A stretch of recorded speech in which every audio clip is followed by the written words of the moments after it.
Okay students, फिर हम इसको स्टार्ट करते हैं।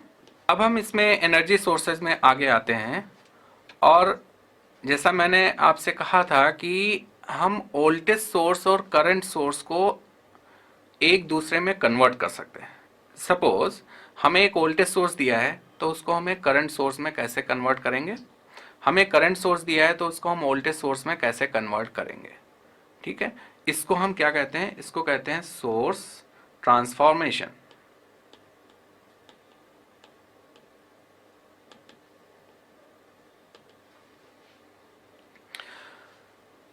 सोर्स ट्रांसफॉर्मेशन में हम कोई भी, जैसे आइडियल सोर्स को भी हम कंसीडर कर सकते हैं और प्रैक्टिकल सोर्स को भी कंसीडर कर सकते हैं। जनरली हमारे कैलकुलेशंस में हमारे हमको जो सर्किटरी गिवन होंगी, एग्जाम में जो क्वेश्चंस आएंगे उसमें जनरली हमें प्रैक्टिकल सोर्सेज ही गिवन रहते हैं। तो हम एक जनरल एग्जाम्पल लेंगे जिसमें हम प्रैक्टिकल सोर्सेज को कन्वर्ट करेंगे। सपोज प्रैक्टिकल हमें वोल्टेज सोर्स गिवन है तो उसको हम करंट सोर्स में कन्वर्ट करेंगे। अगर प्रैक्टिकल में करंट सोर्स गिवन है तो उसको हम वोल्टेज सोर्स में कन्वर्ट करेंगे।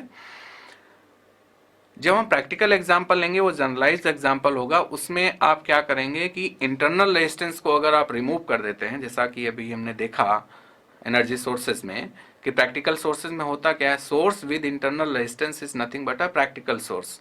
तो अगर हम उसमें कैलकुलेशन में प्रैक्टिकल इसमें ट्रांसफॉर्मेशन में अगर हम इंटरनल रेजिस्टेंस को ज़ीरो कर देंगे, उसको रिमूव कर देंगे, तो हमारा आइडियल सोर्स ट्रांसफॉर्मेशन में कन्वर्ट हो जाएगा। तो देखते हैं कि कैसे हम सोर्स ट्रांसफॉर्मेशन कर सकते हैं। फर्स्ट ऑफ ऑल हम इसमें एग्जांपल लेते हैं। हमारे पास एक voltage, practical voltage source given है।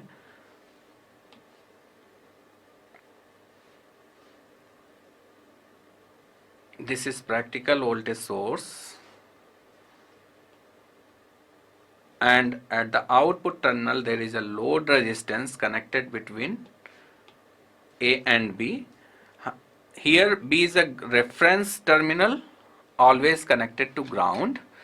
हमेशा जब भी हम सर्किटरी में, मीन्स इस नेटवर्क सर्किट्स में या बेसिक इलेक्ट्रिकल इंजीनियरिंग में जो हम सर्किट्स स्टडी कर रहे हैं, उसमें जब भी हम रेफरेंस नोड की बात करेंगे, वो reference node by default ground terminal होगा, ग्राउंड होगा, अर्थ होगा, अनटिल और अनलेस कुछ स्पेसिफाई ना किया गया हो। अगर कुछ स्पेसिफाई किया गया है कि ये पर्टिकुलर टर्मिनल हमारा रेफरेंस नोड है, तब अलग बात है। लेकिन अगर कुछ भी नहीं दिया हुआ है तो हम क्या कहेंगे कि जो हमारा ग्राउंड नोड है that is a reference node. So this is a voltage source V having internal resistance I. So this becomes a practical source. This as per this current is flowing in this circuit, that is suppose I1 current is flowing. Okay, now you want to convert this voltage source into the current source. So what are the steps involved, or how to convert this into current sources? In this practical source circuitry, now write the equation for current. What is I1? Current is always defined as per the Ohm's law, voltage divided by the equivalent resistance of the circuit. So what is voltage here? Voltage applied is V, and what is total resistance of this circuitry? The total resistance of this circuitry is, this is Ri, and this RL is in series with Ri, so total resistance will be Ri plus RL. Suppose this internal resistance Ri is 1 ohm and RL is 10 ohm, then Ri plus RL will be 10 plus 1, 11 ohm. So this is equation number 1. Now suppose the equivalent current source is like this.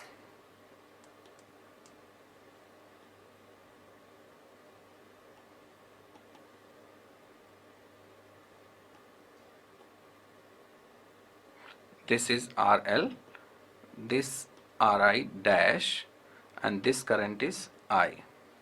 Okay, here I2 is flowing through this load resistance and this terminal is XY. Between load resistance is connected. Between X and Y, load resistance RL is connected. So in this circuitry, what will be the I2? As per the current divider rule, I2 will be what? I2 is flowing through this load resistance. So what current divider rule said? As per the current divider rule, take opposite resistance divided by the net resistance multiplied by the total current supplied to the circuitry. So here total supplied current is I and I2 is flowing in RL. So what is opposite resistance? Ri dash divided by the net resistance Ri dash plus RL. This is equation number 2. अब हम कर क्या रहे हैं यहाँ पर? Source transformation. Means हम कहना क्या चाहते हैं कि ये दोनों सोर्सेज इक्विवेलेंट हैं. These sources are equivalent. So for equivalency हम यहाँ पर क्या कहेंगे कि ये दोनों जो करंट फ्लो कर रही हैं लोड रेजिस्टेंस में, अगर ये दोनों इक्विवेलेंट सर्किट हैं तो इनकी जो लोड करंट होंगी I1 एंड I2 वो दोनों सेम होंगी. ये आइडेंटिकल होनी चाहिए. It means from equation 1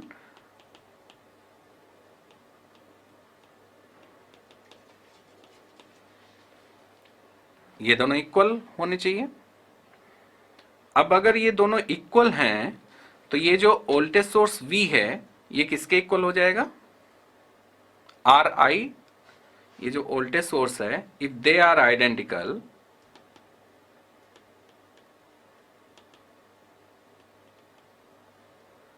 then V equals to what? Ri dash. Okay, क्योंकि V क्या है यहाँ पे? फर्स्ट सर्किट में अगर आप देखेंगे तो फर्स्ट सर्किट में V इनपुट वोल्टेज सोर्स है एंड उसका इंटरनल रेजिस्टेंस I है, Ri. सेकेंड सर्किट में आप देखेंगे तो इस Ri रेजिस्टेंस में यहाँ पे जो वोल्टेज ड्रॉप होगा वो क्या होगा? I into Ri dash. So ये दोनों आइडेंटिकल कंडीशन में voltage source in the first circuit will be equal to the I dash. तो अगर ये दोनों इक्वल हैं, ये कंडीशन हम लेके चलते हैं तो इस केस में क्या हो जाएगा? फ्रॉम दिस,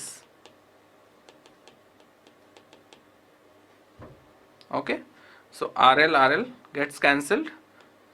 इट मीन्स दोनों के केस में क्या होना चाहिए कि जो उनके इंटरनल रेजिस्टेंस हैं वो सेम होने चाहिए. बिल्कुल. तो अगर इस केस में अब हमने क्या सॉल्व कर लिया कि अगर ये दोनों सोर्सेज आइडेंटिकल हैं तो उनके इंटरनल रेजिस्टेंसेस भी इक्वल होने चाहिए.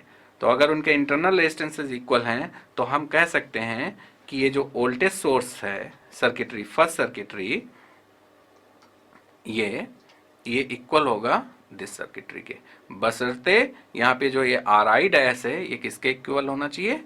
Ri के इक्वल होना चाहिए. तो इसका जो सर्किट होगा, इसका जो कंक्लूजन है वो भी हम आप बताएंगे भी आपको.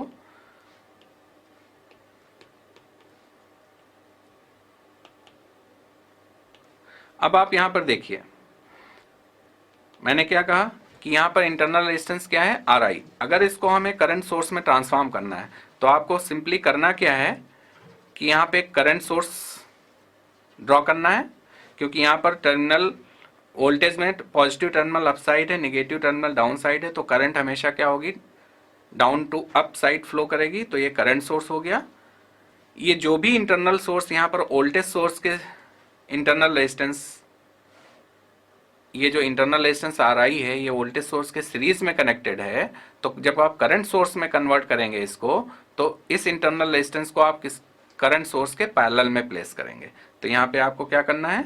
करंट सोर्स के पैरेलल में ड्रॉ करना है and this become Ri and rest of the circuitry this portion you have changed this to this, and the load resistance will remain same as it was connected in the previous circuitry.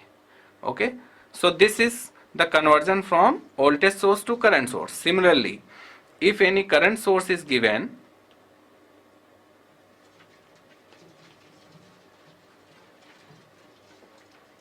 suppose this current source is given and you want to convert equivalent voltage source, what will happen? There will be a voltage source V, because the direction of current is upside, so this will be the positive terminal, this will be the negative terminal, and connect this R1 in series with Vi, and remaining portion will be as it is. So this you have changed to this. Okay, so this is a source transformation from voltage source to current source and current source to voltage source.